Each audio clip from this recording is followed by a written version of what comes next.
I love that Trump is taking credit for a recovery that started under Obama, but the substance of this, who is this economy going to work for?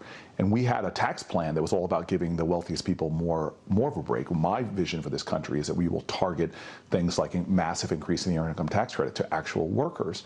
We've got to make sure that this is a shared recovery, because right now it definitely is not. There is Democratic Senator Cory Booker wants the nomination, meanwhile, believing that President Obama is the one responsible for kickstarting the current boom, which took off under President Trump. Newt Gingrich, former Speaker of the House, author of Collusion and a Fox News contributor. How you doing, Mr. Speaker? Good morning to you. There is the book, and here is Larry Kudlow, who wasted no time going out over the weekend and responding to Cory Booker's comment. Watch here. The point I'm making is it's the blue-collar people that have the fastest job expansion, and it's the blue-collar people that have the best wage growth. So what Mr. Booker and some others are saying is simply not true factually. That's all I want to make point. Oh, size it up right now. Trump's taking the credit, and apparently Cory Booker doesn't think he should. Go ahead. Well, first of all, Larry Kudlow coined the phrase prosperity cycle, and I think that captures what's going on. We cut taxes, we cut regulations, we encourage businesses, we particularly encourage the dramatic development of energy. We now have dramatically bigger exports. Actually, the most recent data is that the poorest one-fourth of the country is getting a bigger pay raise than our people in the upper income levels. So this is the right kind of recovery. Blue-collar workers going back to work, manufacturing growing dramatically, and I think the fact is that anybody who is serious knows that none of this had anything to do with Barack Obama. Obama's policies and the policies of the Socialist Democrats are policies of high taxes, big regulations, anti-business attitudes, and they had led us to a very, very weak economy, averaging about 1.6% growth. Trump has beaten that every single quarter since he became president, and it's getting stronger and better.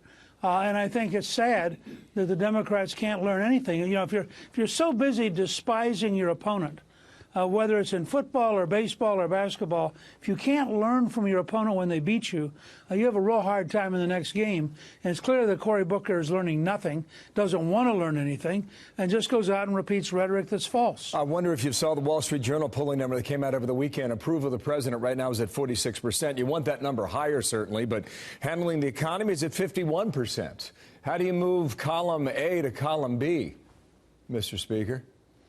Oh, I think persistent effort. I think the president, remember, he's just coming out from under 92% negative press coverage, a 2-year investigation that turned out to be totally phony.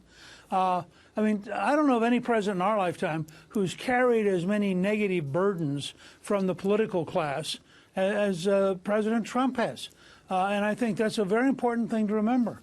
The savagery and the hostility of the left has been unlike anything I've seen. And I would say, as Alan Guelzo, the great historian at Gettysburg College, said, you have to go back to Lincoln and the savagery of the slave-owning newspapers to see the kind of intensity we saw against Trump. I think as we get beyond that, his numbers are going to keep going up. As he continues to do a good job, his numbers are going to keep going up. And as people realize, you know, you may or may not like his style, but you sure have to like his results. Now, one more point here. See the New York Times piece over the weekend. Nancy Pelosi, I think it came out on Friday evening. Here's the headline. Pelosi warns Democrats stay in the Senate or Trump may contest election results. The article's interesting. Here's what I think is the key quote. For reflecting on midterms, she does, and looking toward 2020, our passions were for health care, bigger paychecks, cleaner government, a simple message. We did not engage in some of the other exuberances that exist in our party. I think you know to what she is referring. You had that job. Go ahead and analyze how she has done and whether or not she can keep her team on message. Look, she had better hope that Joe Biden is the nominee, if that's what she wants to achieve, because nobody else is going to have any chance of doing what she just said. This is a party which now stands for infanticide, killing babies after they're born. It has one of its strongest candidates calling for allowing terrorists and murderers to vote while they're still in prison. It stands for abolishing all private health insurance, which is about a 15% issue. You can go down item after item, and the Democrats are running rapidly to become a party of about 15 to 20% support on the issues. So she's right in terms of her language, but I don't know that she can control her party because all of the energy and drive is on the left. Sir, thank you for your time. Come back soon, okay? Newt Gingrich, former House Speaker. More to analyze ahead. Thank you.